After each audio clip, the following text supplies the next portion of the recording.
everybody, welcome back to another episode of Card Talk podcast where we spend just a little bit of time talking about cards from Lord of the Rings card game. I'm your host, Dave Walsh.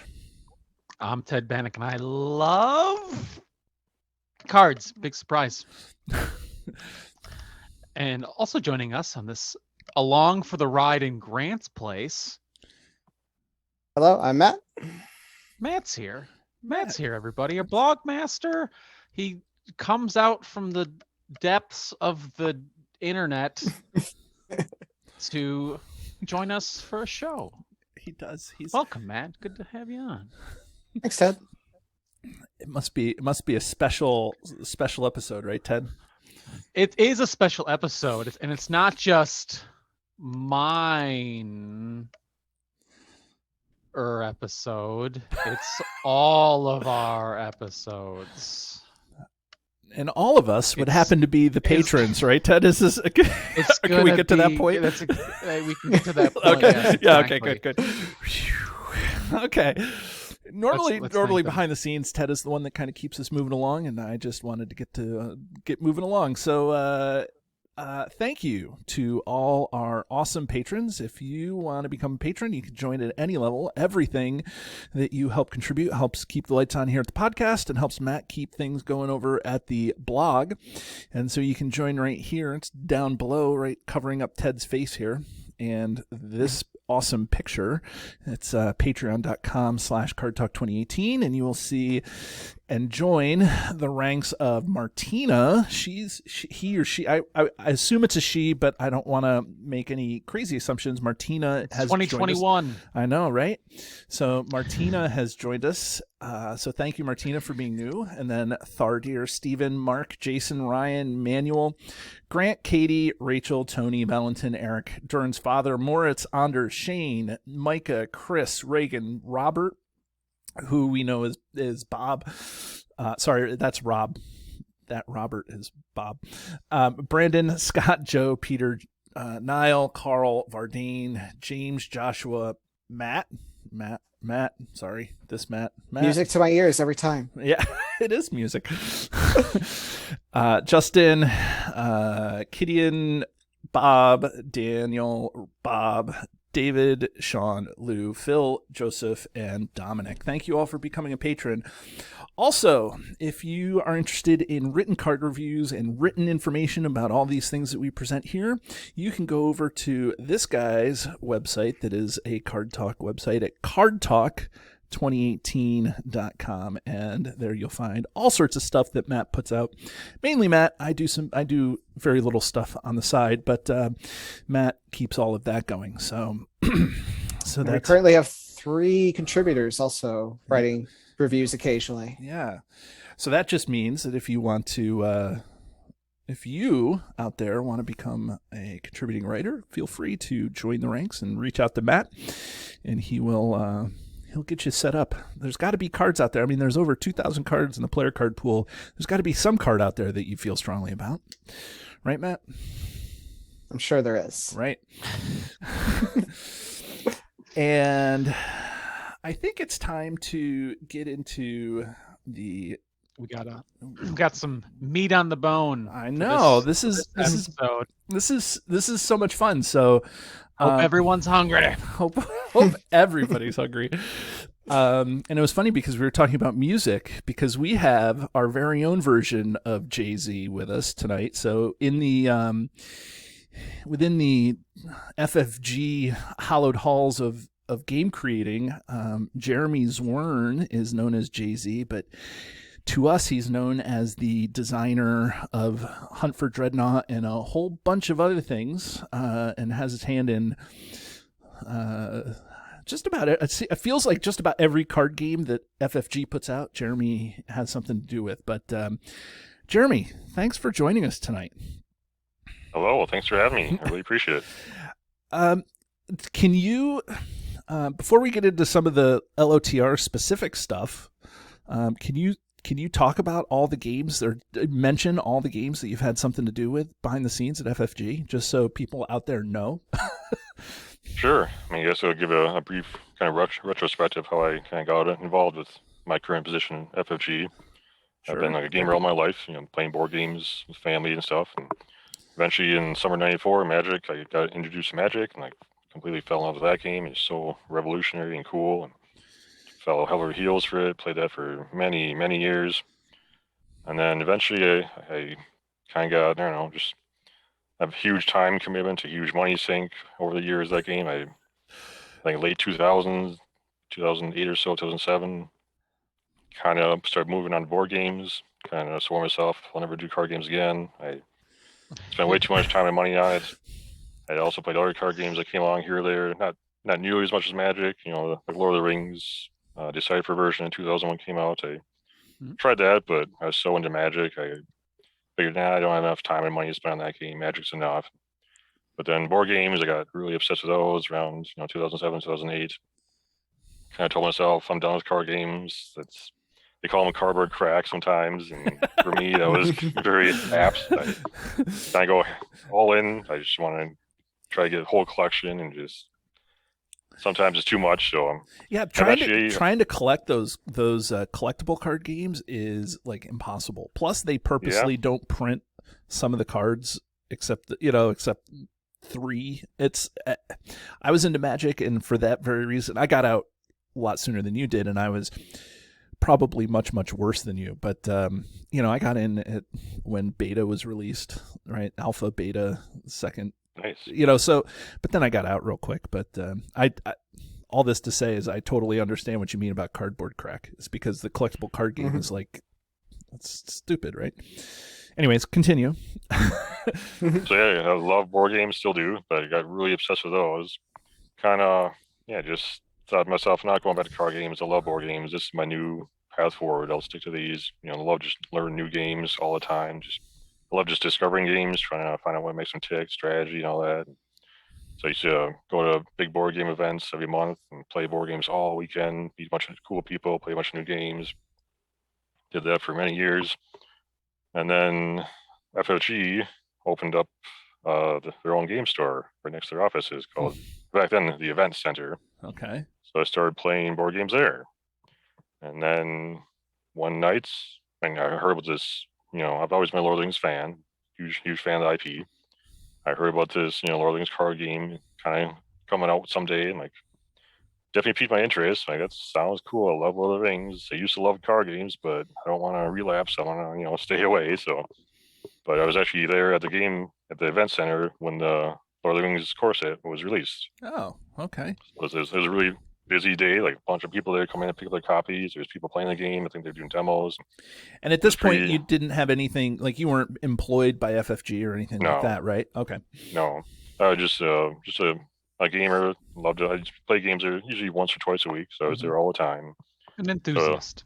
So I was there the day it was released. So of course I'm at my table playing board games, and people all around playing Lord of the Rings. So kind of every now and then I peek my head over and what's going on over there? And I'm very curious, but me with my cardboard crack addiction, I'm like, no, I gotta stay away. No, just don't look at it and keep playing board games. And so I didn't get into it right away. I told myself, no, just not worth it. But maybe, I don't know, it came out in 2011. Now let me ask a question about the cardboard crack thing, because for me, Lord of the Rings was the first thing that I knew as being a living card game and not a collectible card game. Is that so? Were you thinking that Lord of the Rings at this time was a collectible card game, or did you know that it was a living card game and you were just going to get all the cards at the beginning? Because this as a guy who believes in the cardboard crack thing, like that's why I can't do Magic or Pokemon or Yu-Gi-Oh or any of that stuff, because it's just too addicting. Right. Yeah, I was aware of what I heard was LCG. I wasn't quite sure what that meant exactly. Like, you don't have to buy blind booster packs. That's cool, but I didn't know how much content there would be or how much would be coming out. I figured there'd still be tons of releases, maybe large releases every month, and it'd still take maybe lots of money and even just a time commitment. It's also that if you really get into the game, sometimes it takes a lot of time. You read articles, watch videos, just playing the game, just talking about the game. So I was so into board games at the time, and no, I just want to stay away. I gotcha. But enough of my friends slowly started getting into not just that game, but more just other LCGs. We had Game of Thrones, Call of Cthulhu, War of Invasion going on. Mm-hmm. So I think later later that year, they started, push me into maybe get into some of their card games, and I thought, well, at least I'll try them. No point in at least just trying them. So whatever, What's the that's harm? fine. Just try just a little bit. Just try it a little Exactly. bit. Right? Just a little bit of crack will get you there. Like it's Right, it's just no big yeah. So eventually, I also used to do math trades back then. It's kind of a weird system of just trading board games. So Okay. for one of these math trades, somebody had the Lord of the Rings collection. There's the course, one copy of the course set and the first 3 adventure packs. Okay. So I'm like, I had this board game called Santiago. I played it. Not a huge fan of it. So if a push came to shove, I'd be willing to trade for this Lord of the Rings LCG. Uh-huh. Well, to my surprise, the trade went through. I got it. I'm like, whoa, like now I have the Lord of the Rings LCG. Like, I definitely have to play it. So And you didn't even have to pay for your crack. You Right. just got it. exactly, it was free. So how can you turn down crack? It's free. So I was like, I gotta try it now. And so yeah, at first I just tried out solo. I think I don't know, me being a huge card gamer, I was really led into leadership and lore. Just draw more cards, get more resources, easier to win the game, right? So Right. I think I threw together just a basic leadership lore deck. So I remember playing With just the first 4 products. I mean, you're just talking basic leadership and lore, right? Like you're talking like, yeah, woo, that's not too many choices, and No. the player card pool was quite small. It's just those first 2 products, and a single core set back in the day. So yeah, it was played the first scenario one fairly easily. Like, oh, this game's quite simple. Like maybe this isn't for me. I kind of want a little more of a challenge. Played the second scenario, kept getting crushed over and over because So my leadership deck. you're saying you played Passage Through Mirkwood and you were like, it's easy, and then you Yeah. played Journey Along the Anduin and you're like, ugh, this sucks. Okay, maybe My not hero this sucks, lineup- but like you can't. Well, just it's like this is very different from the first scenario. I wow, like okay, that's Mhm. kind of cool. There's a very different scaling here of difficulty. But my hero lineup was Aragorn, Be'arivor, and Theodred. Of course, there's drawing cards, getting resources. Right. But my starting threat is It's 30. 30. Right. Hello, So of Mr. course, Hill the Troll. Hill Troll, it comes down every turn, first turn every game. So Right. of course I was losing. Finally realized, oh, my starting threat's too high. If I lower it, I can buy myself a few turns to get set up, then deal to Troll. So I think I swapped out Aragorn for like Glowing, and before I know it, I started winning. Like, oh, there we go. That's kind of cool. Like, there's more depth to this game. Like, they can just one simple change like that can totally Right. alter the outcome of your play experience. Mm-hmm. So I started beating that scenario, and then got to escape from Del Golder, and like, this is absolutely nuts. Who designed this thing? Why would you do that? Like, there are 2 heroes. Like, that's impossible. So Did you ever got beat discouraged there. Dol Guldur solo? Like, later on, yeah. Later on, I'm sure, but Much like later on. okay, because there's like every once in a while there's that phantom person that'll post on Reddit's like, I just beat Dol Guldur. Like, what's the problem? I think even recently, Matt, have you seen there's a guy on Reddit that's like, I beat Dol Guldur, no problem. Like, okay. Yeah, there was someone who posted about that like this past week. And Right. then someone asked about it. They're like, oh, this was years ago. And then everyone's like, yeah, okay, whatever. Yeah. You did something wrong. Yeah. And so Yeah, it's definitely a wake up call for you just get the game and play that scenario all of a sudden, like, wow, like this is serious. Like, you really gotta like Right. know what you're doing, or just wait for more cards to come out, because card pool was so small back then, and just Yeah. so I kind of Yes, got it was. discouraged there, and maybe this game isn't one for me. I started playing with some of my buddies, and they didn't really get into it either. They're more into other stuff, so I kind of didn't really delve into it too deep right away like that. I kind of stuck to my board games and stuff, and then I think during summer, like 2012, I really got into Warhammer Invasion. My buddies started getting obsessed with that game, really wanted me to get into it as well. So that's kind of first like card game I got back into like full blown. I also got a trade. Like, I traded one board game for a much more impressive collection. So it's like, why not? It's more free crack. right.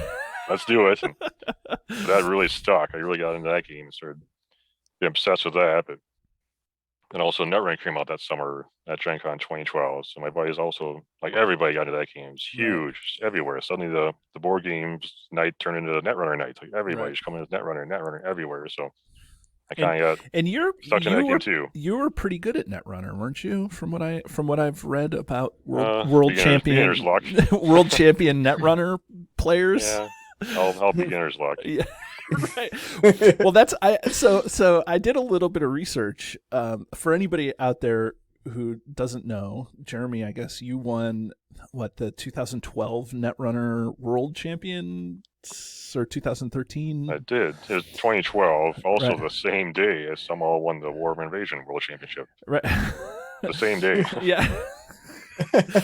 I was reading about that on the like an FFG. It was a press release, and I was like, "Holy cow!" But you had just gotten into Netrunner like 6 weeks prior or something, right? Like, Yeah. you were. I mean, that just.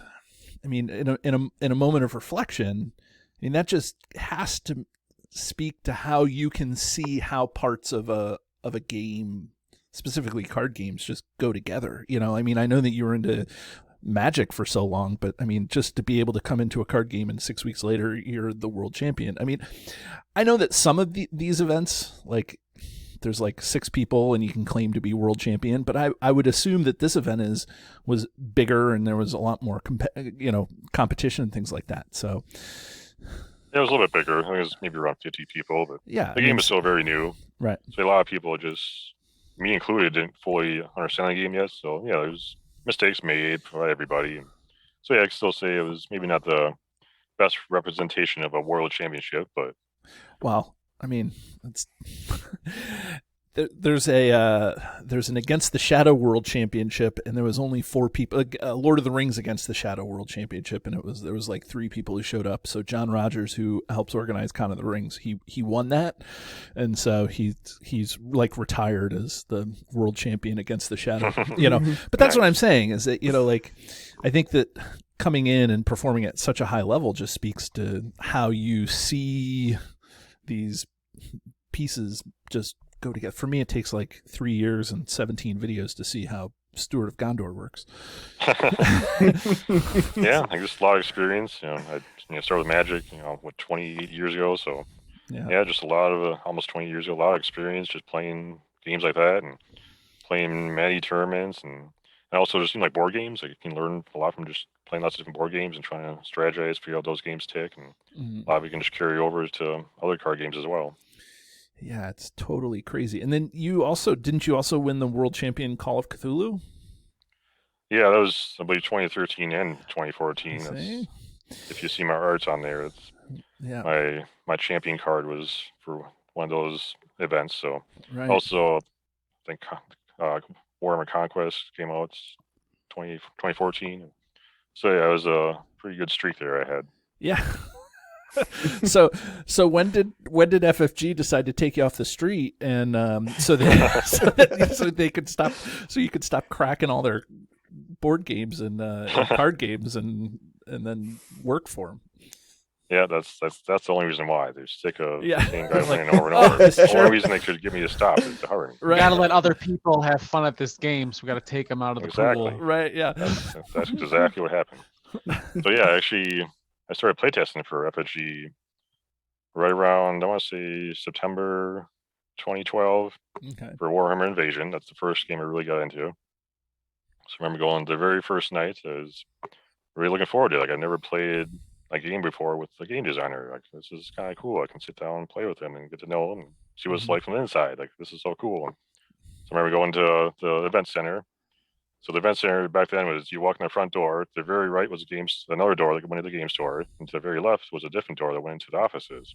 There's like a clear glass door. If you look in there and see all people working, designers and art directors, all that in there.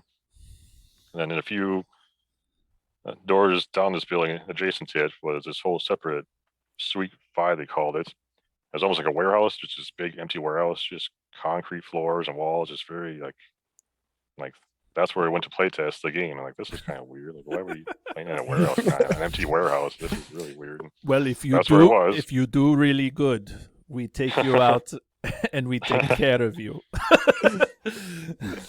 So when sat down, I met Lucas Litson here. He's the one that was running the playtest session that night. So I sat down. Is that the Lucas that designed the Dwarf cycle? Yes. Just to make sure that everybody's... Yep. Okay. And then, so I started playing a game. I was playing the playtest multiplayer for that. So it was like a 4-player Warhammer Invasion game. And then there's a separate table that started up playing a different game. And sitting over there was this guy wearing a Mountain Dew hat, drinking Mountain Dew. Huh. I wonder who that he is. took a big swig. Oh yeah, took a big swig and let out a big belch. I'm like, is that what game designers look like? Is that what they? I guess so. So yeah, I got introduced to Caleb that night. Ruggedly handsome. Yeah, Exactly. right. In his Mountain Dew trucker hat. It's right down there. I knew I wanted to be a game designer. Yeah. Right so then, yeah, I started playtesting every week. We'd play there usually once a week for quite a few weeks in a row. And then the session ended for that product. And I was like, oh, this is so much fun. I love playtesting. Like, so then, of course, I got to know Caleb and Lucas a little more. And they said they're involved in this Lord of the Rings LCG. I'm like, oh, you playtest that here as well? Like, different night of the week? Like, no, we don't do that local testing at all. But maybe in the future we might. And lo and behold, about 6 months later, I found out, yeah, they started to do local playtesting for Lord of the Rings. So like, ooh, I like playtesting so much. I'd love to do more, get involved. I also started playtesting Netrunner a little bit before that as well. So, wow. So for a while, I was playtesting like 3 nights a week. I go in there and playtest. So there was some nights it overlaps. That was kind of unfortunate as well. But what? Yeah, so what was the first scenario, if you can remember, that you were playtesting, or first product you were playtesting for Lord of the Rings?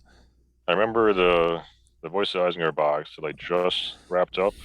I still was able to get like feedback on stuff. Because right off the bat, it's Legacy and Numenor and Deep Knowledge. And like these 2 cards to me look completely broken. Like, sure you want to print these? Like those to me are very dangerous in their current forms. At the time, Legacy Numenor was Doom 3. Okay. So I had this big discussion with Kale. Like, I think they're fine, but in the end, he finally relented. All right, I'll make Legacy Numenor change it to Doom 4 instead of Doom 3. How about that? I'm like, that's not what I was really leaning towards, but that's all you'll budge. Fine, at least it did something. So yeah, that's because my first claim to fame for Lord of the Rings is making Legacy Numenor go up to Doom 4 instead of Doom 3. Yeah, thanks. Oh yeah, thanks. That's great. Well, thanks for joining us tonight, Jeremy. We'll talk to you later. No, just kidding. Yeah, I mean, you could have also changed how many resources you got, right? Like instead of every hero getting a resource. Right, every hero, yeah.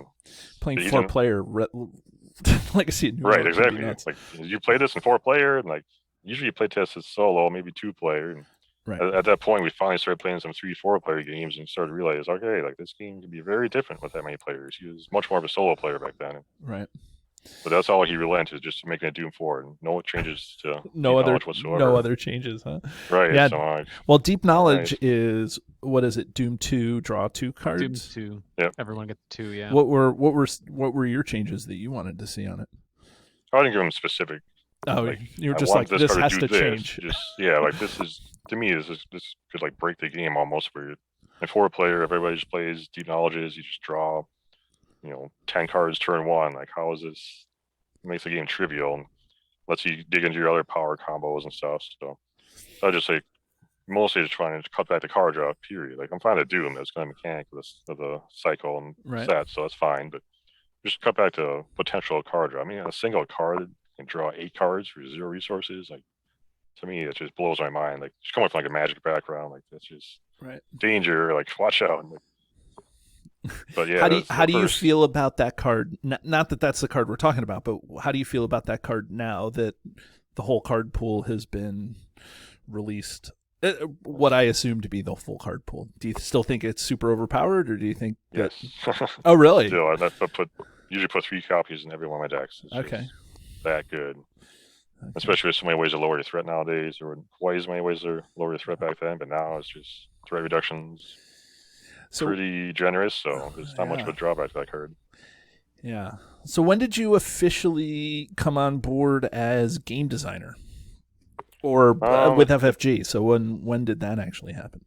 It was a number of years later. So yeah, I got involved with playtesting very heavily, lots of games. I started to realize like it'd be really fun to work here. Like these, even just getting to know game designers and people within the company. It's like there's a lot of cool dudes. I love hanging out with people. Like I could see myself working here someday. So. But game designer positions don't come up too often. Right. On average, maybe once every 2-3 years, sometimes longer than that. So I patiently waited. I kept asking him, is there anything I can do to help with that? And And, like, just stay involved and maybe even. You could encourage Caleb to go find a different job somewhere. There you go. I never thought of that. I should have. Wow. Hey, Caleb, you heard Watsy's hiring. So eventually, a game design position opened up. Okay. I'm like, oh my gosh, here's my chance. I can't wait to apply. But then I was told it was internal candidates only. No external candidates can apply. I'm like, are you kidding me? But that's me. I'm internal. I've been game tested. I've been play testing this stuff. Nope, that didn't count. So I missed my chance. I'm so bummed. Like, I have to at least get within the company officially, so I don't miss that again. If that comes up again, I'm gonna be heartbroken. So Right. I just had to get a position in the warehouse of all things. So I started. I think it was early 2015, almost 7 years now. I started in the warehouse. Paid my dues and still waiting for a position to open up. So when you say in the warehouse, is that exactly what it sounds like? Like slinging boxes around and unloading trucks and stuff like that? Pallet jacks, forklifts. I mean, eventually it got kind of fun. You drive a forklift around. That's kind of cool. Yeah. I used to do that. Driving big trucks around. Yeah. So yeah, eventually late 2016, another design position opened up. So I'm like, I'm within the company. They can't do that internal candidate thing only again. I'm here, so I can finally apply. And luckily enough, everything went well. I got hired, so that's awesome. And then I was hired on to work on Star Wars Destiny. That was my first official game I worked on. Is that your first credited thing? Yeah, although my first projects I worked on, I never even got credited for. It was the third set of Star Wars Destiny. We didn't include credits in the product at all, so I'm officially uncredited. But I spent a lot of time and effort working on it. Yeah. And then, so is that, if you were to pick one game at FFG that's like your baby, other than Lord of the Rings? No, I'm just kidding. I mean, so what would be like your kind of like your baby, the one that you feel most strongly connected to? Oh, definitely Star Wars Destiny. So I worked on that for 3-4 years, like full time, like just 100%. Put so much effort into it. I was known to stay a little late every day to put in a little bit extra effort, maybe a bit too much. Like, people would constantly tell me, just go home. Why Jeremy, are you still here? Go home. Did you seriously pull an all-nighter? I can't confirm or deny that. But those are the people you want designing the games, right? The people who feel just as strongly designing it as the people who play it, right? Like, that's... Yeah, if you think they're mentally stable, I might have been a little bit too far in that regard. Like, I was just obsessed with trying to do the best I can. And just, loved it so much. But yeah, it was a lot of fun. I got to be a lead for that game for about 3 years of game's life. And so that's definitely my closest thing, since I was worked on it for so many years and just spent so many hours on it. So passionate for it. What's the status of Star Wars Destiny? I let me tell you, my gaming experience is Lord of the Rings, and that's about it. Like, I mean, I play games with my family every once in a while, but like, I don't know the stuff about anything else. So, what's the status of Star Wars Destiny? It's officially come to an end. There's no more new products coming out. It's about 2 years ago, I think we had announced that, all right, this game line has come to an unfortunate end. It was definitely a real heartbreaker for me to have to go through that. But it was a collectible dice game, so it was very expensive to produce those dice. Those are big dice, like very meaty dice. Those are a lot of plastic. So yeah, we needed a very high minimum print run to keep that game, feasible. And eventually, it just wasn't one of those things that business outweighed the passion sort of thing. Yeah, I think a lot of people in the company love that game and still love it to this day. It's just very costly to produce. I gotcha. Oh, for our viewers at home, there's one of the dice there. There you go. Is that a They are really nice, because it's like those images there, they look like they're stickers or something, but it's actually printed on the dice. It's smooth. That's nice. They're really nice, chunky dice. Yeah, they were quality pieces. They're quality pieces.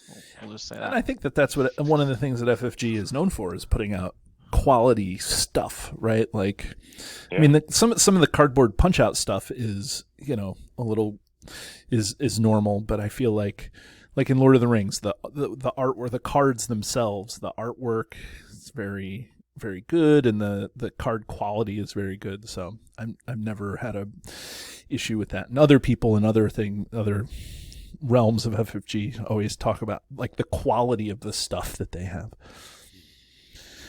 So when did you come to the Lord of the Rings stuff? It sounds like you were on Destiny for so long that you only were able to dabble a little bit in Lord of the Rings for a little bit. Yeah, I continue to play Destiny games ever since, I first started way back, I think almost 9 years now, or 8 years when I first started playing Destiny, Lord of the Rings itself. And then, yeah, I officially got moved on to Arkham Horror LCG, working on that full time. Working with MJ? Yep, which has always been a blast. Right. Also, again, another excellent, amazing game, which shares a lot of similarities to Lord of the Rings. So, always been a huge fan of really all of our LCGs and CCGs. So then Lord of the Rings, eventually, I guess the biggest thing officially, like my first credit for the game was for the last cycle, we did the Mortar cycle. Mm-hmm. Like, yeah, going into it, we kind of knew this might be the last like official cycle that we've done like in the past. Right.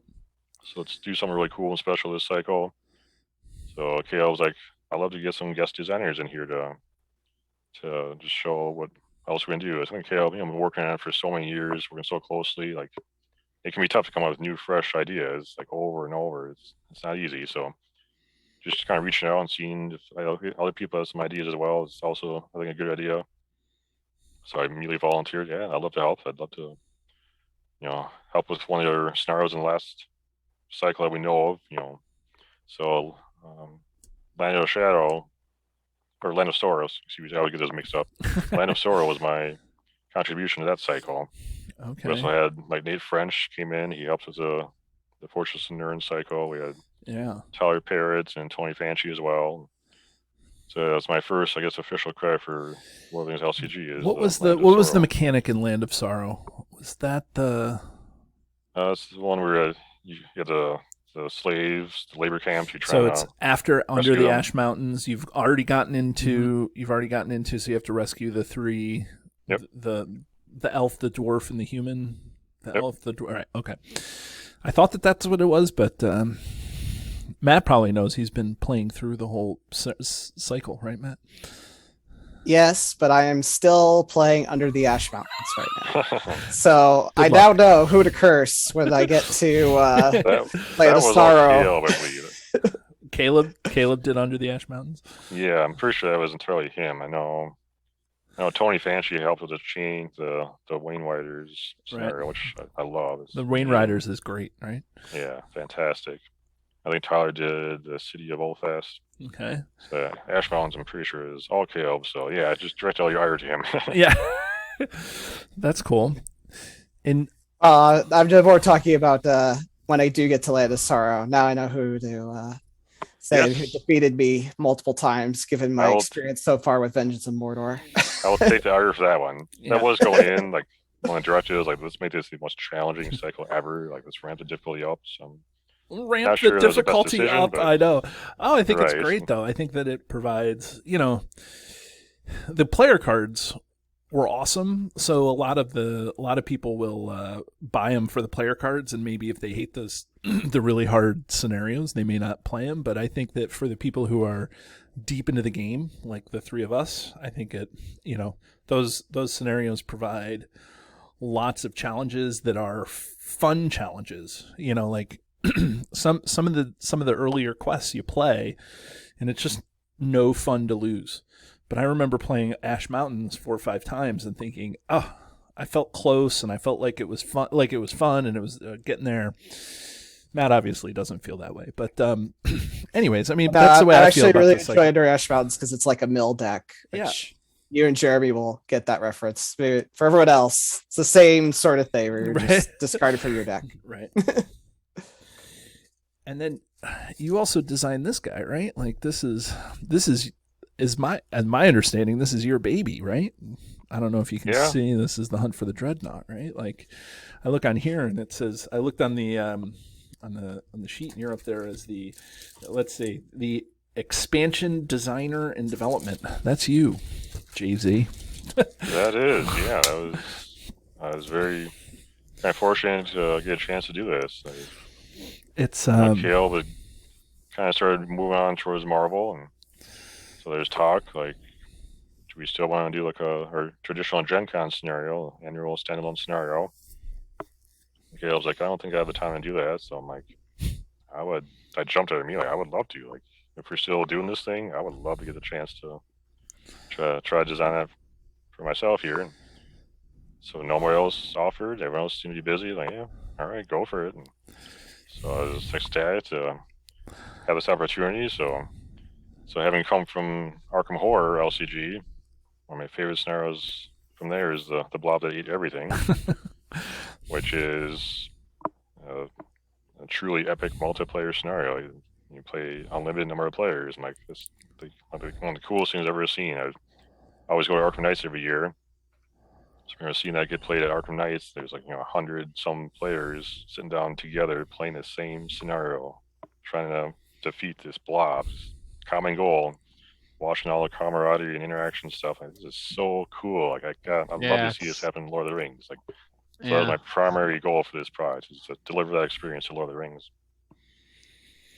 Yeah, and so, I mean, it must have been phenomenal. And the three of us, have talked about it, on some of our follow-up shows. But for you, because you missed out on Gen Con the year that it should have been released, because Gen Con was during the pandemic, and so, can you describe what it felt like for you as the designer, and you knowing that this is exactly what you wanted to design, walking into the game center and seeing 79 of your closest friends playing Hunt for the Dreadnought? Can you tell us what that felt like for you?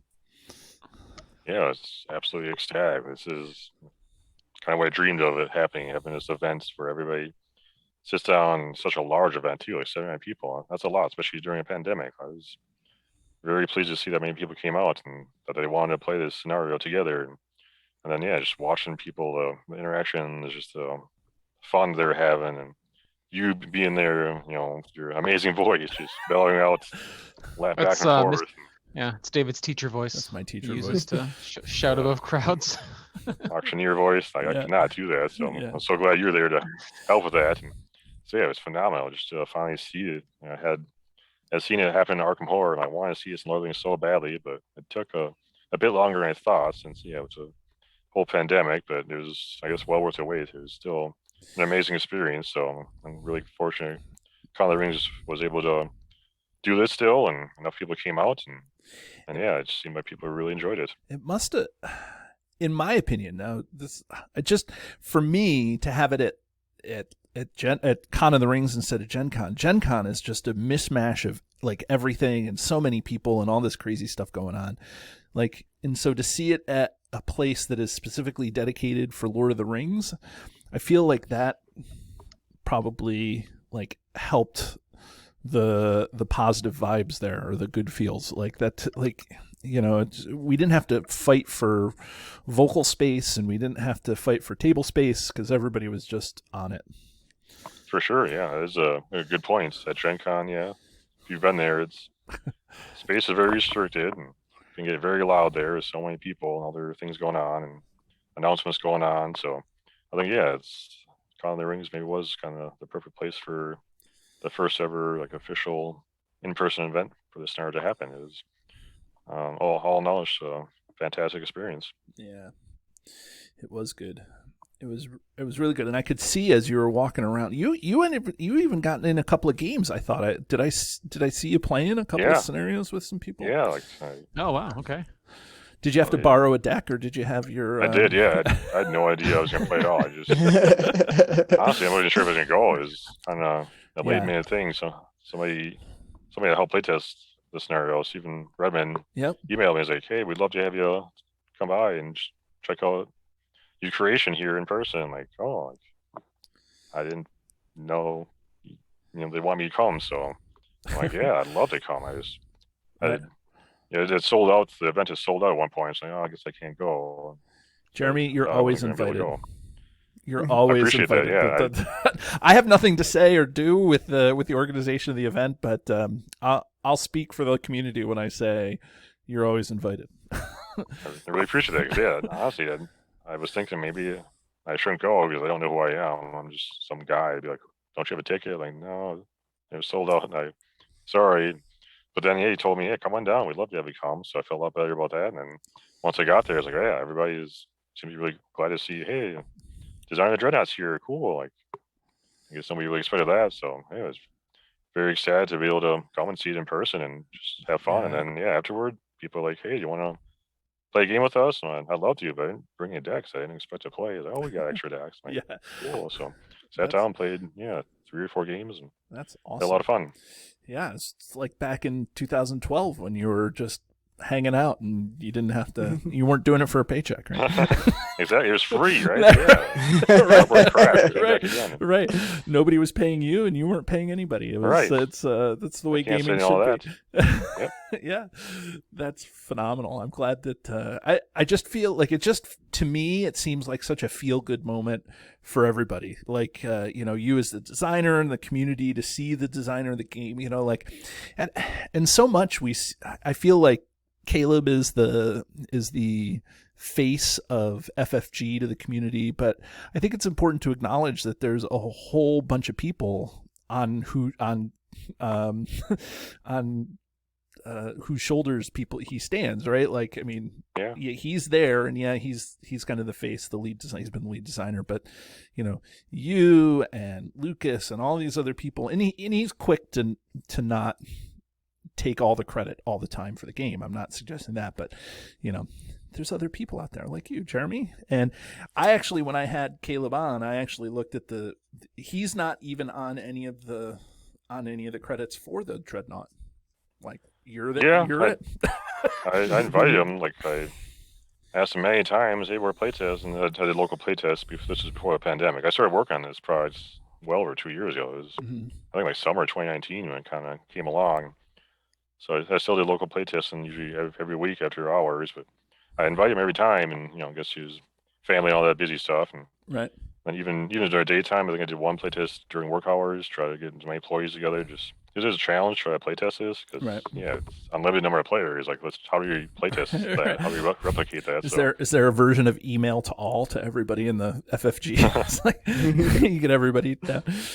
All we do is internal playtests. There's usually an official once a month internal playtest where that Friday of the month we can playtest games. People will say, I have these games. Game designers like, I want to test this game or this scenario. Like certain things. And then people will sign up. And so I did that for Lord of the Rings the 1 month, and I think we had 9 people show up.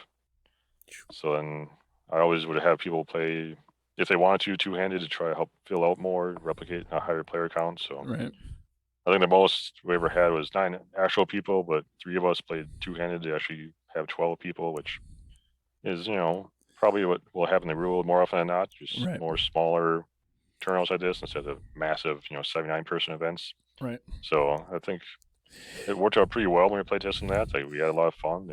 In some ways, it's almost better to play with like the 3-4 tables. It's just much easier to run, and there's a lot less just trying to keep track of everything.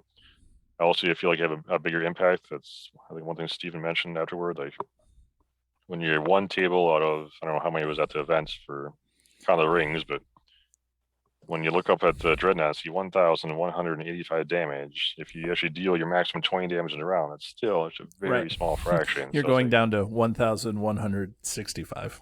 Yeah, it's like, if our table got knocked out, would that matter that much? Probably not. Right. But if it's 3 tables and your table gets knocked out, there's much higher chance the whole group's going to lose. So, that is a good point. So I think it is kind of fun to play it, 3-4 tables to look at the epic multiplayer feel, but maybe not quite so dramatic where it's just overwhelming. Whose idea was it to print that card bigger? There's over 8,000 individual cards in the card pool, and you're going to make one card bigger than every other card in the card pool? That was former head of studio Andrew Navarro. Oh, he's like, I know what we could do. We have these really... That, and like, great idea. Let's do it. I Hard know. to say no. Yeah. The head of studio was like, The head of how studio is about like, this? we need to sell some oversized card sleeves. So Well, it was a good suggestion. I'm glad it went that way because it actually makes the card feel like it has this larger presence because it has a physical larger presence on your game table, right? When it takes up so much space. right. And Yeah. then yes, and also for the neurotic people who have to sleeve everything, it just annoys them endlessly Right. that nothing there's no sleeve. I did run out of damage tokens. I couldn't get all 1,185 damage tokens on that. You need to Even sell though more it was damage oversized. tokens. Yeah, I need to. Yeah, I need to up get damage some, token yeah, sales. yeah. I need to buy Progress 17, tokens as well. 17 more damage tokens. How many hit points does this monster have? Does a ship have? Yeah. Unlimited. Yeah. Like just depending on how many players. Right. Perfect. Yeah, that's wild.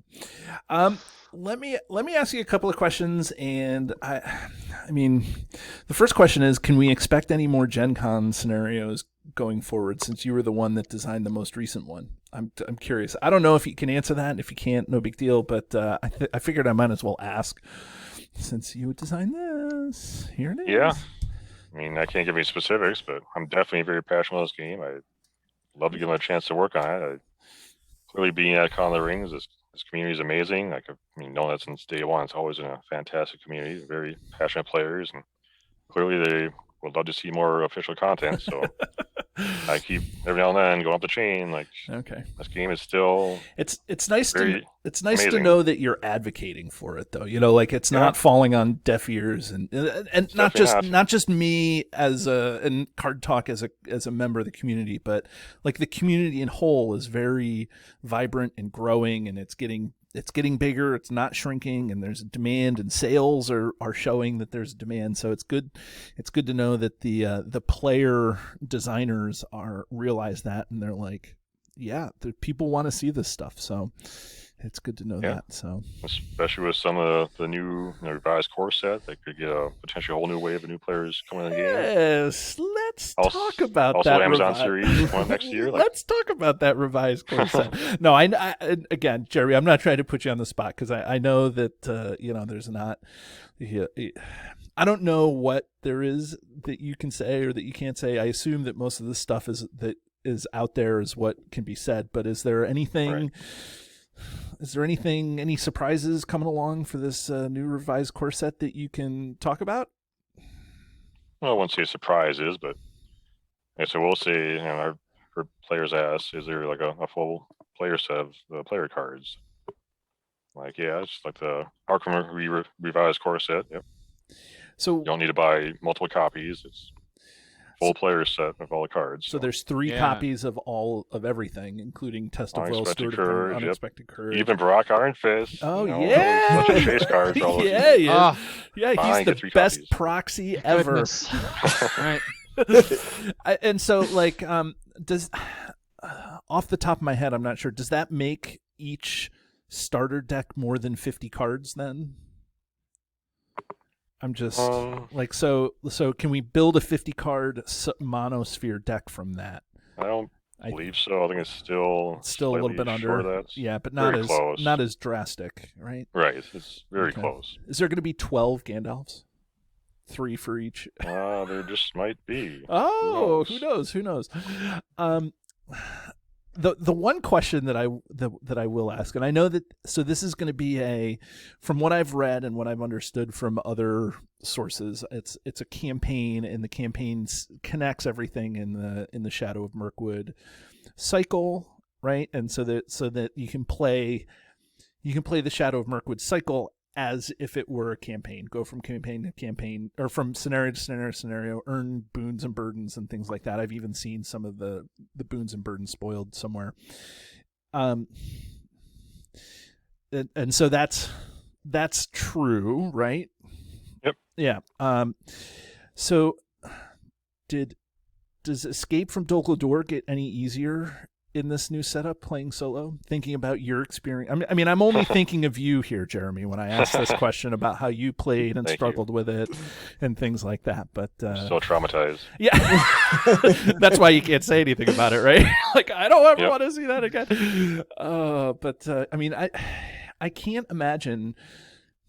I don't know. I mean, I know that in the first cycle, in this first new thing, there's a I don't know if it's an objective hero or a boon hero or something. I don't know. Maybe that's the guy that gets captured. I don't know. There's got to be a way. In my mind, there's got to be a way that Escape from Dol Guldur becomes a little easier playing solo. Yeah. Just find a friend, David. We're here for you. We'll help you escape from Dol Guldur. Do you know me, Ted? I don't have any friends. I pay you guys to come on the show. Like, what are you talking about? So, any Escape from Dol Guldur insights, Jeremy, or do we just have to wait and see what's going to happen? I mean, there are some boon cards, so yeah. Okay. Those can make it easier, right? Can only help, right? Yeah, there are some burdens as well. So. I was going to say there's probably burdens too, and those things stink. So it depends on your playthrough, but right. I imagine it'll still be challenging. Right. I can't imagine that it would just be neutered, but I could also imagine that there's a couple of scenarios in the first cycle, especially, that just provide unique challenges to make them a little more smooth. So, what's the last one? Not the Dead Marshes, but Return to Mirkwood, where when you're playing solo and you have to take 4th threat every time around.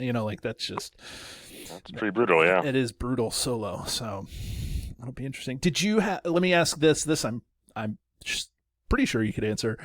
Did you have any hand in or say in the development of this revised core set that's coming out? I did, yeah. Okay, so you were there helping in some capacity. Were you playtesting or were you designing?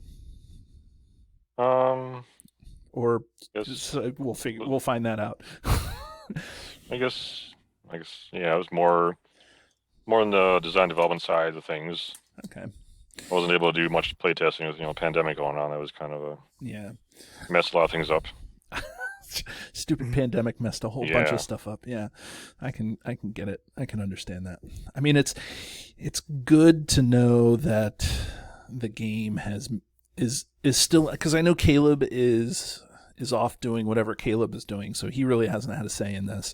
And like, he knows that it exists and stuff like that, but like, from my understanding, Caleb really hasn't had much to, I don't know, like, he's moved on, right? And MJ is doing what she's doing over at Arkham and things like that. So it's nice to know that there's somebody taking the reins with Lord of the Rings. Yeah, I definitely am very passionate, and I'm always willing to try to find time to help out this game. So yeah, I'm also involved with some of these future repackaging things that you mentioned in that article. So okay, you may see my name come up in the future as well. See, I would love to see that. Is there any insight onto what the next cycle that may get repackaged is? No, I'm really stretching. No. Yeah. I think you're fall for that one. Much as I love to be the bearer of awesome news. Yeah. I can't. I hear you. Your job is way more important than this podcast. Yeah. But you know what? However much we love to talk to you about the design of the game, we are called Card Talk, right, guys? Indeed. Sometimes. Matt, now do you need to leave at this point? Yeah, I do actually need to get ready. So, but don't worry, I actually have my review of the card you're going to talk about ready to go. So, okay, people can find that at cardtalk2018.com. Cardtalk2018.com. So, Matt, we will say goodbye to you, and then we'll talk about the card that Jeremy so awesomely picked. Jeremy, it was great to meet you and hear about your career at FFG and all the hard work you're doing for Lord of the Rings, the card game. I hope to get to play my 2-player starter set of Destiny someday in the future a bit more than just against myself. It's the one game I played of it seemed really interesting. Awesome. I hope you love it, since that project was my first project I really delved into that game. So that is me all over it. So if you don't like it, I'll take all the art for that. That and Land of Sorrow. If you hate it, Yep. if you hate this and Land of, we know just to stay away from Jay-Z stuff, right? Like, I'm sure I'll be shaking my fist in the air, going, "Jeremy!" at some point for Land of Sorrow, but it'll all be a good fun. I'm enjoying the challenge, and I'm a deck builder, so if something doesn't work, I'll just be like, "Okay, time to back to the drawing board, and pull something together." Awesome. There you go. Yeah. Hey, Okay, it was Matt. nice meeting you, Matt. It was nice to meet you. Thank you very much. And everyone, enjoy the rest of the show. Okay, see you later, Matt. Thanks, Matt. Later. Yeah, Jeremy, thanks so much for sharing with us. And as we've learned, you're first and foremost, you're a player of these games, all board games of all sorts. So yeah, it's really great to hear that you're involved as much as you are, and that sort of seemed to just lead you on your current career path, which is awesome. It's great. Yeah. Yeah, thanks for letting me come on and blab about my love of games and my past. Yeah. Should we introduce the card? Let's talk about the card. That's exactly where I was going. Yeah. So he's a player first, and let's So- talk about the card he picked. I will just right before we start, I'll ask for a quick couple of questions. Even though you shared, I like to ask when people are on their first date with the game, but you already gave us that story. Like, what was it like? Like, how did you come across it? And you gave us that tale, which was great. That was great. Yeah, we kind of addressed I think some of the questions. But what's your favorite sphere to play if you had to narrow it down to one? I mean, ever since my first game, I just really enjoyed leadership, since I love just like Stuart Gonder. You see that card, you see sneak attack, Gandalf in the core set. Like, this is a pretty powerful sphere, so I kind of got drawn to leadership, and yeah, they can also do a card draw now as well. So they have a lot going for them. So if I had to choose one, I'd probably say leadership. Okay. Do you have a favorite hero in the game? Doesn't have, just in general. Someone you always kind of gravitate towards. You're like, or even one half that of my decks seem to have. Or you have a little fan, right? Like, who's your little hero you keep in your pocket? like Yeah, there's so many. I play Gollum all the time. No. I don't mind Smeagol. He's actually can be pretty powerful. Okay. You like Smeagol, especially it's fun. Just the whole dynamic of flipping over and betraying you. So that's actually one of my favorite heroes of the whole game. It's very cool design. He draws you cards. Right? There you go. I love drawing cards, so you got it. I don't know if I had to choose one. It's maybe not the best choice, but Gandalf is just such a fun card to play with. Boo! Yes. I'll be that guy that shows up at the table. I'm like, sorry, take all your Gandalf player deck. I say that because this game. Ted came on when Ted wasn't one of the original hosts of the game of the podcast. Jeremy, he came on the show because of our show on Gandalf. He was like, you guys were unjustly harsh on Gandalf. So Ted, we always call Ted anytime Gandalf is brought up, we always refer to Ted. So yes. I'm Gandalf guy as well, so there's another one out Nice. there. Yeah. Appreciate that. Boo. I guess. And in one way, it made Gandalf a lot worse because during playtesting, to start with, he had no limit. So during the first planning phase of my first playtest game with Gandalf, I drew my whole deck and did crazy stuff. All right, so I think we need a limit on Gandalf. Oh my goodness! How did you draw your whole deck? Oh, with our limit of Gandalf, you just just keep playing. Just keep playing cards. You pack your deck full of like events and card draw, like cheap events, and more card draw, and Darren's Ruins, Deepnology, as you just fly through your deck pretty easily if you can play them all from your deck. That's so funny. Limit once per phase. Oh, okay. Which is still very powerful. It is without because that limit. Well, there's 7 phases, right? That's the things that people forget. Like there's a travel phase. You can play cards in the travel phase. Load your deck up with events. You can play 7 cards each round potentially. Right. Especially the Stargazer. Right. Oh yeah. And what's your favorite? How do you prefer to play the game? It sounds like you do a pretty good mix because it sounds like you play solo, but you also play test. You try to advocate for some multiplayer. But what's your most common? Is 1-2 multiplayer, or what do you enjoy? What do you enjoy the most to play?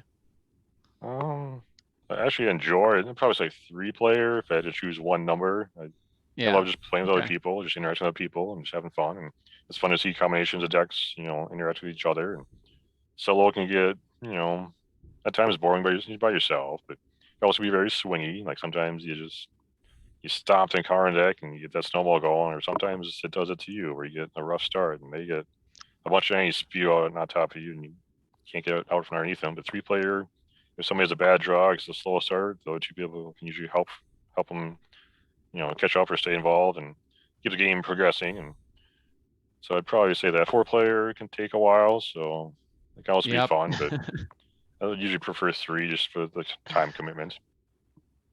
Yeah. Okay. Well, I agree with those points. I find it fun for the exact same reasons because the game has so much interaction.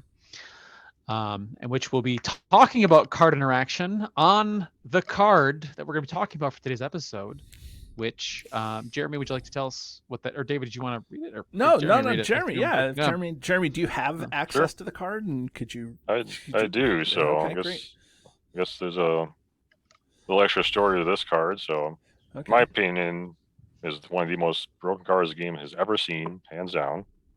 It's so broken it had to get errata. It was, I believe, one of the first cards to ever receive balanced errata. It was almost exactly 10 years ago it came out. So I want to say it's from the Casa Doom expansion that came out, roughly 10 years ago, almost 10 years ago now. So I'm sure some astute listeners will know what card I'm talking about. The good old Sigil Miner, which I'll read out the original printing version of the card, since that's what I got in way back in the day. It's kind of fun to still have some of these old relics. Like I have all the original printings of cards, like pre-errata cards. Like I wonder how many of these were actually printed and exist in the world today. Like probably not as many as you think. So and it's then cool. And there's probably also people still playing it that way who don't check the Potentially, internet and who just play the game just for fun. They're like, oh, this guy. Exactly. So yeah, it's kind of fun to look back at the original printing of this card and talk about about that. So the Sigil Miner, he's a dwarf from the Sphere. 2 cost, got 1 willpower, 1 attack, 1 defense, 1 hit point. He's an ally. So his action is exhaust Sigil Miner, name a card to discard the top 2 cards of your deck. This is the original printing. If at least one of those cards has a cost equal to the name's number, choose a hero you control. That hero adds resources to his resource pool equal to the name's number. Some kind of wonky template in there. Right. That's definitely some, we've tried to clean up some stuff since then, but yeah, so originally this card I feel is like one of the most broken cards the game has ever seen, since the only limit is the cost of the card you discarded. So we all know, like, of course, it has Bjorn, cost 6. So if you name the number 6, use Sigil Miner, discarded Bjorn off the top, you get 6 resources added to one of your heroes' resources pool. Like, pretty nuts, right? Like 6 resources. You do the turn 1. You play him turn 1, activate him, get 6 resources. And this is Spirit we're talking about, not even leadership.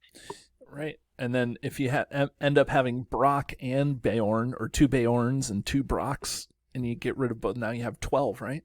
Because don't you discard the top 2 cards? You discard the top 2, but at least one of those is equal to the cost. Oh, it's just if one of those. Okay. I thought that it had both. And so I'm mix matching the new text, the new quote, new text with the errated version. Yeah, the errated version with the pre-errated. It's funny, you bring up Brock Iron Fist. To me, that's the only time he's ever been playable. Like that's the one reason to play Brock Iron Fist is the pre-errata version. Like it was actually useful in a deck way back then. So you can do the same sort of thing with Flame of Honor now. You can discard. True. But we're still not playing Brock Iron Fist. He's just being included in a deck. That's very true. He's just there for a different reason. Right. Which, it's also Nate French is very fond of the card Gandalf Search. Like it's just kind of one of his pet cards for some reason. Okay. So he'd always get crap from like Lucas, especially back in the day. Like, why are you playing bad cards like that? Don't play bad cards. He'd still play them. But that's another card that worked actually fairly well with pre-errata Sigil Miner. Like you'd actually kind of want to play that card because you could maybe do your Gandalf Search for 3. You get to look at the top 3 cards of the deck, choose any card you want, or those 3, put in your hand. That's nice. But then if you load your deck with like 5 and 6 cost cards, you'll probably have one of those 3 cards will be a very high expensive card. So then use your Sigil Miner to discard and get those resources right back and make a profit as well. Right. Jeremy, this is Grant. Grant is he's our UK partner, and poor Grant always ends up having to work the nights that we record. It seems like so. Hi, Grant. Hey, Jeremy, how's it going? Good. How about you? Tired off work, but getting there. I hear you. Apparently, Jeremy is known to pull an all-nighter or two designing games. It's rumors, nothing That's confirmed, rumors. but I cannot confirm those now. yeah, he's Other people probably can. right. Right. We're not trying to get him in trouble, but we're just trying to. What are we trying to do? We're trying to emphasize his dedication to game There design. we go. Yes, that he wants. Nate French did bust me one of those times. Oh, Yeah. It's like, dude, go home. I was sleeping on the floor. He came storming in the room out of nowhere, and I jump up like, "Oh, I'm just working like a normal person." Yep. Kind of looks at me like, Just came in "Were early. you here all night?" I'm like, no. He definitely knew. Like, I was just resting my back against the Yeah. floor. Yeah, I was just keeping watch for orcs. Keeping That's watch. like 8 in the morning or something. And he's like, "You don't show up till 10 in the morning." Like, why would you be here at 8 in the morning? Like, it's pretty obvious. Ambitious. Yeah. Ambitious. Oh. Well, look at So, anyways, back to the Ziggle Minor. Now you pronounce it Ziggle, but I pronounce it Ziggle. Does it matter? Like how much? Like, I'm not a huge expert on pronunciations. Like, okay. I've gotten things wrong, so maybe it's Ziggle. I don't know. 'Cause I've I always always said Ziggle. I always think Ziggle too. is like in Tolkien's language. And Grant, now that you're here, I think you can either support or tell me I'm an idiot, but I think that the G in Tolkien's language is pronounced like Glorfindel, like the G sound. Like I think that's the way it's always. Generally speaking, yes, but as far as Ziggle Minor is concerned, Ziggle. I always pronounce it Ziggle, but I may be incorrect because I don't know. 3 against 1 doesn't bode well for me. Maybe if there's somebody out there that knows how to pronounce it, just either say I'm right or say that these guys are wrong. Whichever one is best. you see, I get so much abuse when I come on here. Yeah. No wonder I run late. This is how we do. So, Jeremy, where are you using Ziggle Minor? I'm going to still pronounce it Ziggle. You guys can pronounce it however you want. Well, why don't we read? So we read the errata. Why don't? Oh, we yeah, read yeah. the pre-errata. Good Why catch. don't we discuss what it was errata to its final version now? Jeremy, why don't you tell us what that does? So you still exhaust them, name a number, just go to the top 2 cards of your deck.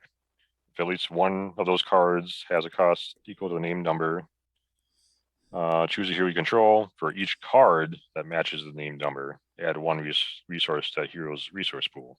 So now he's capped at making 2 resources at most. Right. And is it still Yeah. nuts? In the right deck, I believe so. Yeah. Like Like in what's some ways, he's better now.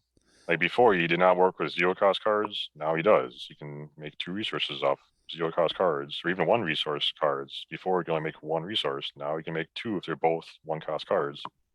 and you're more likely to have 0 1 cost card or more 0 and 1 cost Yeah. cards in your deck than you are to have Definitely. 5 and 6 cost cards. That's the biggest thing. To me, that's what's one of the coolest things about this card. It makes you care about something you normally wouldn't care about, like the cost of your cards, like the specific number. Usually you want, just cheap, efficient cards are good, but to have them all try to be the same cost, that's something this card really wants you to do, which to me is just a fun deck building thing where it pushes you kind of a new direction and kind of evaluate cards in a different way where before you wouldn't really care, just play the most efficient cards, period. But the pre-errata version, suddenly like 5 and 6 cost cards became amazing in this deck. Before, like you could barely fit any in your deck; they're so expensive. Right. This card made you want to load them up. Maybe play half your deck, have super expensive cards. Like it's really cool to see a card that did that for this game. Even the rotted version still makes you care about cost of your card. Like I love to load my deck up with like 1 or 2 cost cards, like as many as possible, and try to give you the best odds when you use them blindly to at least get 1 resource off of them. And then of course there's plenty of other cards that make them even much more powerful and more consistent. So in the same cycle that he was released, I guess he came out in the Deluxe expansion, Cause of Doom. Right. But later in the Eduardo cycle, we had Image's Stargazer, Right. which would let you rearrange, look at the top 5 cards of your deck and rearrange them in any order. And it was But cheap clearly it too. works. And it was cheap Yeah, and two in Sphere, costs. right? In Sphere as well. So Right. It's, almost And perfect. I remember I wasn't in the game at this point, and so Ted and Grant, I think you guys were, but I remember going back and listening to Cardboard of the Rings. Have you heard of that podcast, Jeremy? Oh, I have. Okay, Just a bit. Yeah. Just yeah, right. The tent pole of the podcasting community for Lord of the Rings here. But I was going back and I listened to their back catalog, and I remember when the shows came on that they talked about this, that they were saying that Gildor and Glorian, you run Spirit Lore and you run Gildor and Glorian, and then you have, you can do some stuff. And then somebody said that they heard that they, if you think Gildor's good, wait until later on in the cycle. And then LOTR Stargazer came out, and then it was like, oh, it's crazy overpowered. Right. Especially the previous, pre-errata version, especially, like just unbelievable consistency and power. So, yeah, that was the original combo, Gildor with him. But then the Stargazer came out, and now it's like so much more consistency on color, non-unique. I mean, both Sigil Miner and Stargazer are non-unique, so you could have potentially 3 of each copies in play and really go to town. So yeah, that was kind of the first card that clearly is an amazing combo with the Sigil Miner. And then the following cycle Against the Shadow had a card called Hidden Cache that came out, which works perfectly as well with the Sigil Miner. So it was a 0 cost event that the main thing is when it got discarded from your deck, you could add 2 resources to one of your hero's resource pool. So it makes perfect sense thematically. The miner wants to mine for silver, because that's one thing I had to look up. What does the word Sigil mean? It says silver, so that's what I was told. Okay. So you mine for that silver, you find your hidden cache. Hey, now you get for sure 2 resources. Even if you're naming the wrong number, the hidden cache gives you 2 resources. But then if you use Stargazer with it, now you can name 0, see the hidden cache sitting there, and get 3 resources. Or like I've done many times, you see 2 hidden caches sitting there. You put those at the very top, name 0. Now you get 2 resources from the miner, 2 resources from each hidden cache. So now you got your 6 resources, like the pre-errata version all of a sudden, which is just amazing. So it's a lot of fun when that lines up. Yeah. It doesn't happen too often, but when it does, it sure feels unbelievable. It's a feel-good situation. So, Definitely. So this brings me to, I guess, maybe more nuanced stuff is, in what kind of deck do you play the Sigil Miner? Like, do you play, it's a dwarf. It goes in that dwarf deck, of course, but is it limited to just a dwarf deck, or? Oh, definitely not. I played him in many decks. As by himself, it's not horrendous stats for a 2-cost Feared Ally. It's still 1s across the board. That's always quest with him, always attack for 1. And if you have to, trump block with him, a big attack, whatever. But then clearly it works very well with like a Stargazer. Even by herself, she can be useful. Not always, but I can, especially multiplayer. It's nice to Stargaze other people if I don't need to use her ability more on myself. But then there's also cards similar to Hidden Cache, so Heirloom Miner that came out later on, and I love the I forget exactly what cycle that was, but very similar. If it gets discarded from your deck, you get to put it into play for free. It's normally a 3 cost, has 1 willpower, 1 attack, 1 defense, 3 hit points, and then so yeah, it's kind of nice to get a free miner. I think Hidden Cache is much better, but sometimes I'll also play the miner in there if in a dwarf deck. It's also a dwarf, so works well with that. Just mentioning Gandalf earlier, I love Hero Gandalf, so I think Sigil Miner works very, very well in the Gandalf deck, since you always know what the top card of your deck is. You at least get 1 resource every time you activate Sigil Miner. And then Gandalf usually has his pipe along with him, so it's nice to be able to throw down that. If you happen to draw a hidden cache, you can use your pipe to throw the hidden cache on top of your deck, and activate Sigil Miner, and cash in on that nice exchange. So what you're saying is Gandalf is the best dwarf in the game. That's what I heard. Exactly. Yeah. Ted, how do you? We're going way back talking about this. You got into the game right when it was launched. So, what's your take on the Sigil Miner? Yeah, as Jeremy said, the pre-errata version was absolutely insane. It was like, yeah, I'll discard Gandalf off the top card of my deck and get 5 resources. It almost didn't feel right. Like, I don't want to play this card. It Right, was it's too like- good. A lot of people were Uh, saying that back then, right? Like, just Yeah, if it it was- doesn't feel good to play, then don't play it, right? Like that's the beauty of a cooperative card game, right? Yeah. It was one of the early cards we started to see in that cycle, a few cards that kind of did this dwarf mining thing. That sort of started to come out, yeah, in this cycle, like Jeremy had mentioned with the cash, and there was another lore ally. I think it was the he's something prospector. The where Arid he gave us Nimrace, cards. Arid Nimrace Prospector. That's the one. Yep. Thank you. So yeah, it was sort of the birth of that, which was fun to see grow and develop. And yeah, Sigil Miner it's got, I mean, it gives you it's resource acceleration in spirit, which not much of that exists. He's one of the very few cards, not the only card, that will directly generate a resource, aside from some resource trading like the Blue Mountain Trader and maybe some reduction, where Theoden reduces. But so anyways, it's Right. very rare. It's a very strong card, and he's balanced at only having 1 hit point because he's subject to some of the bad stuff Right. that could happen. Necromancer's So it Reach happened and to- stuff. Yeah. Right, you exhaust him too early, exhaust him at the start of the turn to get the resources. Boom, Necromancer's Reach comes out. He's gone unless you're playing Hardy Leadership or something. Right. So, very, very, very strong card, but I feel very balanced after the errata. Grant, what's your take on the Sigil Miner?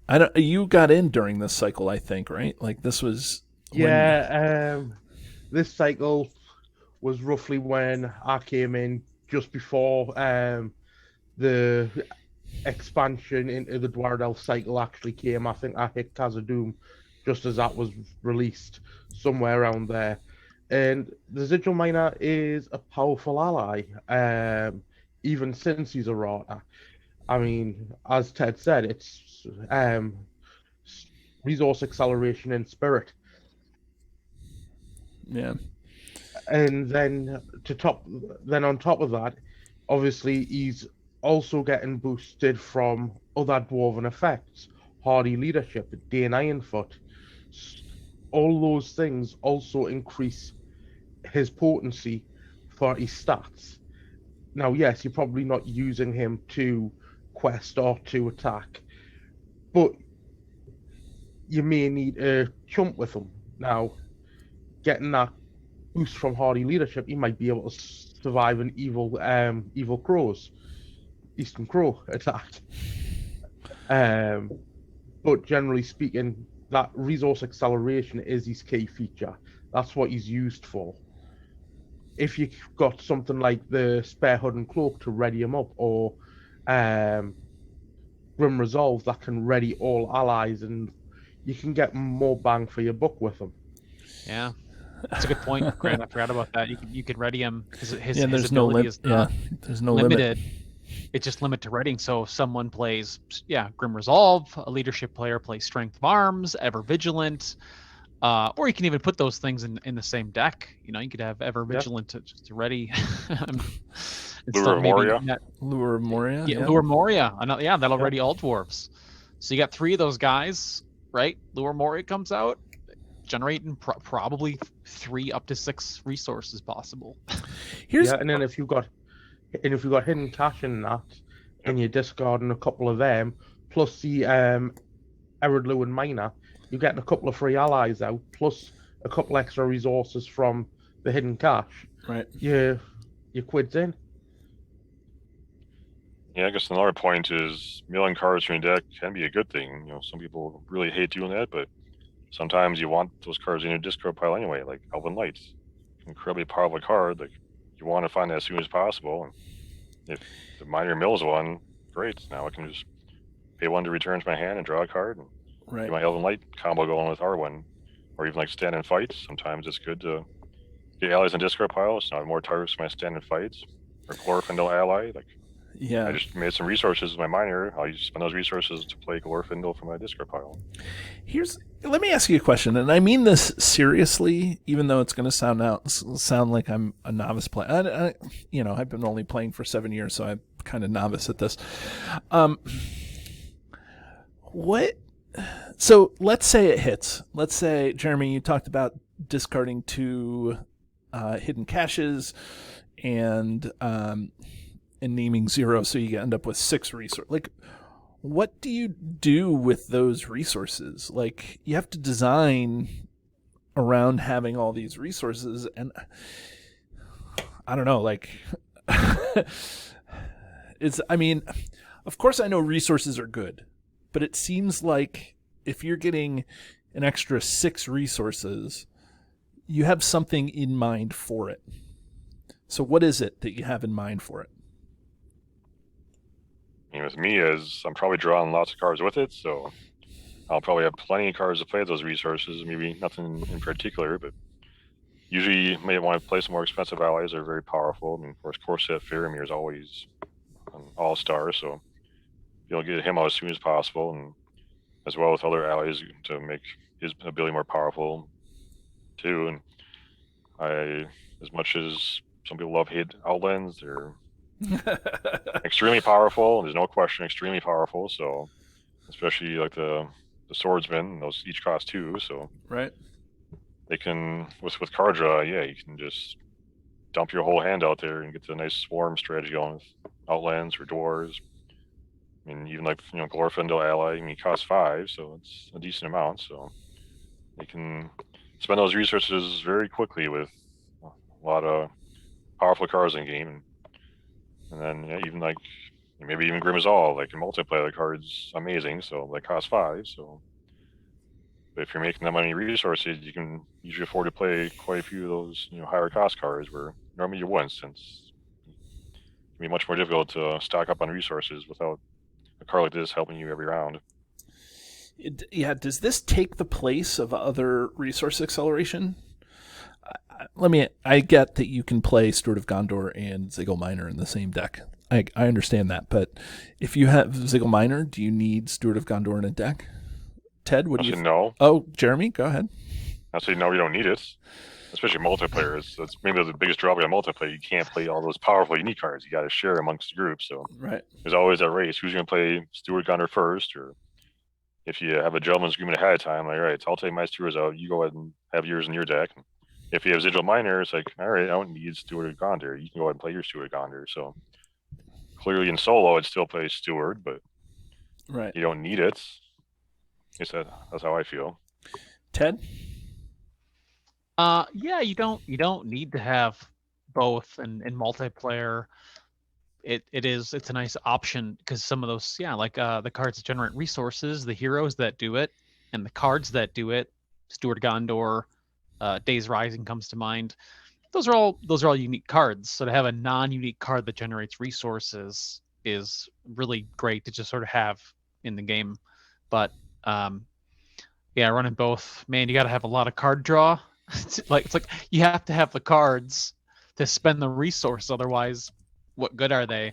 They can help pile. There are a couple cards fueled by resources. The one that comes to mind for that is the Blood of Numenor.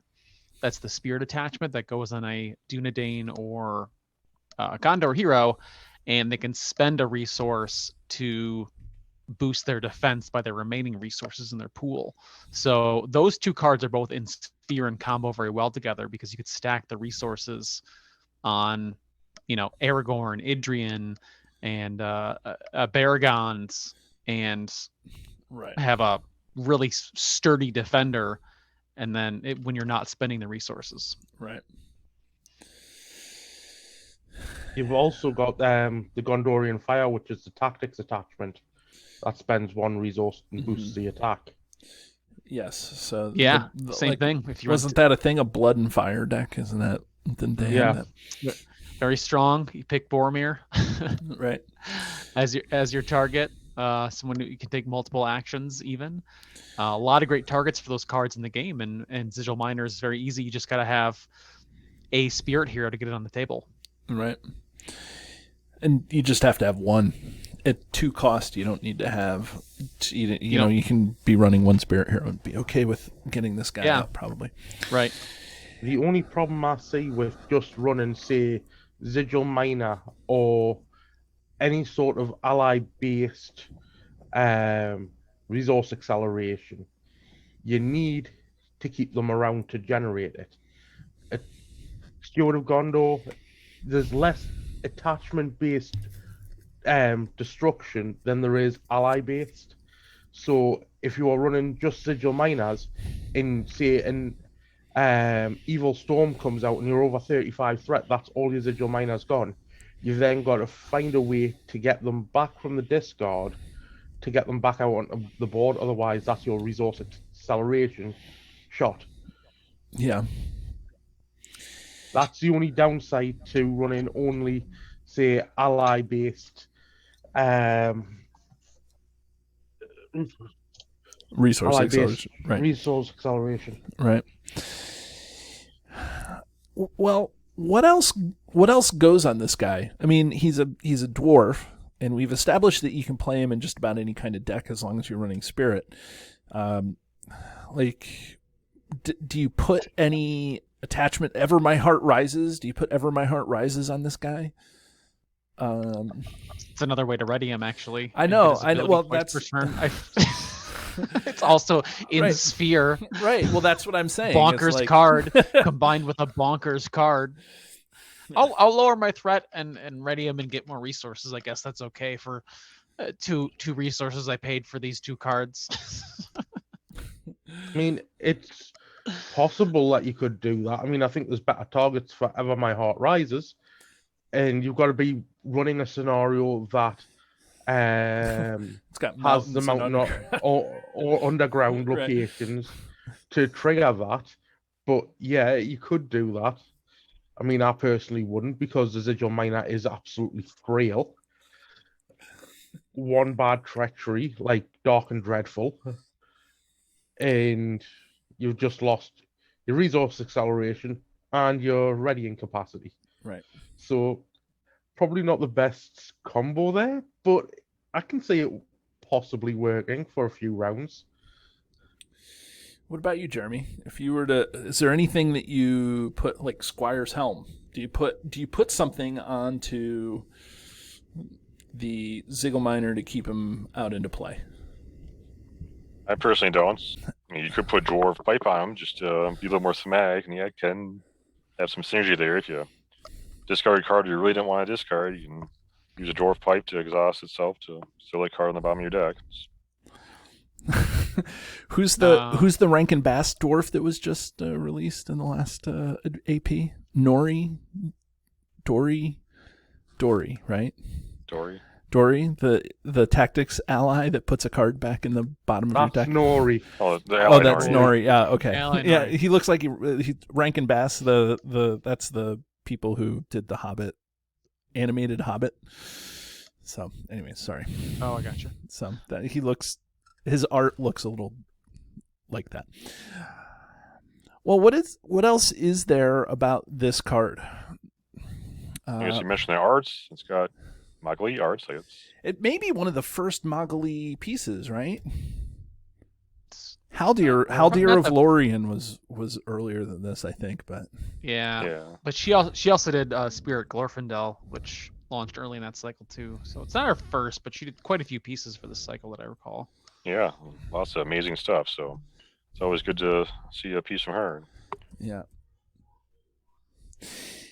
This is I mean it's I don't know. Grant, what do you think of the art? It is what it is. It's a dwarven miner. It's quite thematic. I think this is probably a Blue Mountain dwarf, to be fair, but yeah, it's exactly what it is. He's mining. Yeah. I feel like this isn't, while I agree that it's Mogli and it's very well done, I feel like I agree that it's Mogli. Of course it's Mogli. Like, I don't have to agree. It just is. Anyways, but like I feel like this isn't one of her statement art pieces. The art is kind of dark. It's kind of a generic, dwarf. The detail, what I think separates Magali from the rest is the detail that she puts into it, and so they're like the detail is just amazing. But I don't think that this is one of her statement pieces. When I think of a statement Magali, I think of like Tactics Eowyn. I think of some of the elves that are just phenomenal. So, that sort of thing. But Second Breakfast, that's Magali. So, Ted, what do you think of the art? Yeah, that it's. Can you agree that it's Magali? It's nothing. Yeah, I can agree with a fact. Yes, I can. Like Grant said, it is what it is. It's not like a particularly exciting piece, but it is pleasant to the eye when it's on the table. So it's got that going for it. Right. I like it. Well, and just for your information, David, you've done 7 pieces for the core set. The core set. Oh, okay. Let me see. Was it the core set or was it the first cycle? First set, the core set. The core. She did 7 pieces in the core set. Yep, Legolas, Eleanor, the Galadrim Fleet, Favor of the Lady, Daughter of the Nimrodil, Lorien's Wealth, and the Protector of Lorien. Oh man, I thought that they picked. Legolas. I thought they picked her up later. And then she's also done stuff in the first cycle as well, but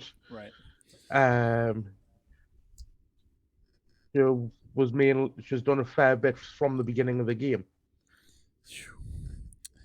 Including one of my least favorite treacheries from Khazad-dûm, Crumbling Ruin. Now, Jeremy, is there any card, any encounter card that you've designed that you could give us a pass on? Like, if you come across Necromancer's Reach, you don't ever have to,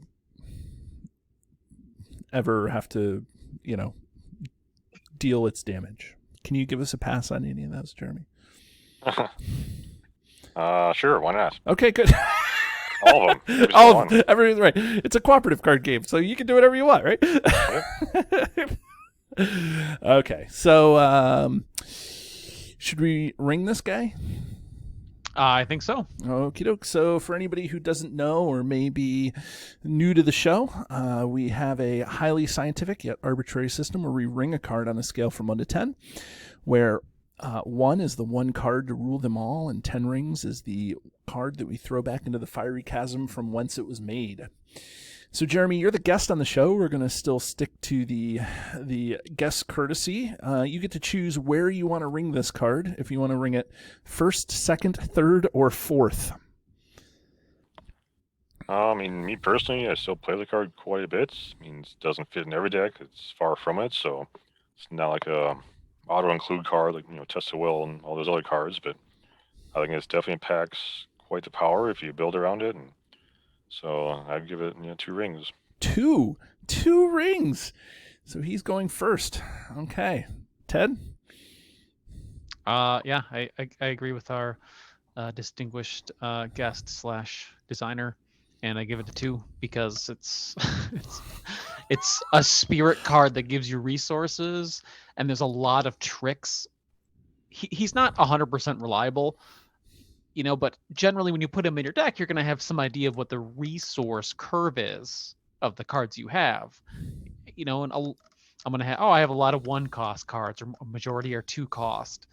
And even without those tricks that we named, like the Stargazer and Hero Gandalf, it's still a very reliable way in the sphere we're talking about to get resources. And that's it. It's very accessible. You can have more than one in play. So you got 3 of them. You could easily be getting 3 resources a turn with the way they hit and miss. So it's quite strong. Very good. Grant? I'm giving it a 3. It doesn't hit every deck, but it hits quite a few of my spirit-based decks because it's a nice little chump if I'm not using it for its mining purposes. Oh, you guys, you're putting me on the spot and the designers on the show. The first time Caleb on the show, I ranked Galadriel a 4 and he gave her a 1. So I'm going back there. I can't be as kind to the Ziggle Miner as you guys are. I mean, I see its power. I do play solo a lot. So, and I do have a discard Dwarven Miner deck, and I actually took the Ziggle Miner out of the deck despite using Gandalf as one of my heroes. I just didn't need the resources. I didn't need the extra dwarf. I substituted it for something a little bit different. So I appreciate what this card is, but whenever I rank a card, I always think of like, how drawn am I to putting this card in a deck? Like how much does this card inspire my deck building? And so, I'm gonna get killed for this, but I'm gonna give this card a 6. It just doesn't ever pop it into I just never pop it into decks. I just don't, although I see what your points are. So this is why I'm a bad deck builder, Jeremy. Because I see the value, but I just never put it into a deck. I just don't. No, this is why this is not a dictatorship. Right. Jeremy's like, I'm never coming back on this show again. Yep. He's done. You're He's lost. like, right. If Ted ever gets rid of me, or Grant ever gets rid of me, then you'll come back on the show. But anyways, so that's it, Jeremy. It's been such a pleasure to have you on the show, and you and I, we talked for a long time at Con of the Rings, but I'm pleased to have introduced you to the broader LOTR community by coming on the podcast. So thank you so much for coming on. And thank you for having me. This was a lot of fun. Okay, everybody. Well, join us next week as we talk about more cards in the game. And hopefully I get my ring rating right. So, okay, I will talk to you later, everybody. Have a great day. Do you love the content? Here's what you can do to stay connected. Become a patron. The money collected through Patreon goes into keeping the lights on here at the podcast. We love our patrons, and you can join at many different levels. Visit patreon.com/cardtalk2018. You can subscribe to us, whether you're watching our YouTube channel or you're listening to us in your favorite podcatcher. Hit the subscribe button to get notifications of all our new episodes. Didn't know we were an audio podcast? Find us by searching Card Talk to get access to our 120 plus regular episodes. Didn't know we were a video channel? Find us by searching Card Talk LOTR LCG on YouTube, and there you can find not only our regular episodes, but you can find our bonus playthroughs and other content related to the game. Want to get a hold of Ted, Grant, or myself? Feel free to email the podcast at cardtalk2018@gmail.com.